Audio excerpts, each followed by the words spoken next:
जय शिवराय। प्रहार जनशक्ती पक्षाच्या वतीने पुणे विभाग, सातारा, सांगली, कोल्हापूर आणि पुणे अशा 4 विभागातर्फे संताजी धनाजी पुरस्कार म्हणून कार्यक्रम आयोजित केलेला आहे। 13 मे 2025 रोजी टाउन हॉल कराड येथे पुरस्कार स्वतः बच्चूभाऊंच्या हस्ते होणार आहे। पक्षातल्या सर्वसामान्य कार्यकर्त्याला जो चळवळीत काम करत आहे त्याला मान सन्मान मिळावा किंवा त्याला पक्षामध्ये एक प्रमुख स्थान मिळावं या उद्देशाने संताजी धनाजी छत्रपतींच्या शौर्य सगळ्या जगाला माहीत आहे, पण त्यांच्याबरोबर जे मावळे लढले, जे संताजी धनाजी होते, त्यांचा एक गौरव व्हावा या गौरवासाठी या नावाने पुरस्कार जाहीर केलेला आहे।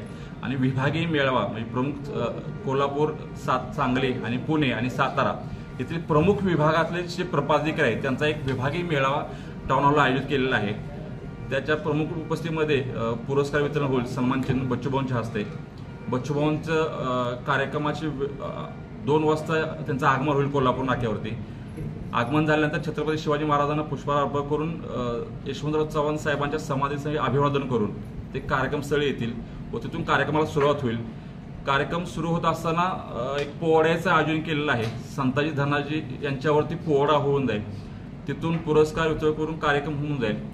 त्यानंतर 13 तारखेला संध्याकाळी 6 ते 7च्या दरम्यान बच्चूभाऊंनी एक आंदोलन छेडलेलं होतं। रायगडच्या पायथ्याला शेतकऱ्यांना कर्जमाफी, दिव्यांगांना 6000 मानधन, शेतकऱ्यांचा हमीभाव आणि कापणी ते पेरणीपर्यंतचा खर्च सरकारने निर्वहिला। यासाठी छेडलेल्या आंदोलनाचा एक भाग म्हणून 13 तारखेला रक्तदान आंदोलन आम्ही छत्रपती शिवेंद्रबाबा महाराज भोसले यांच्या घरासमोर 13 तारखेला संध्याकाळी 7 वाजता करणार आहे।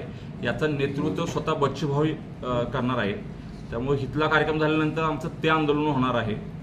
तरी आपल्या माध्यमातून पक्षातील सर्व कार्यकर्त्यांना व दिव्यांगांना मी आवाहन करतो की ह्या दोन्ही कार्यक्रमाला उपस्थित राहावं। जय महाराष्ट्र।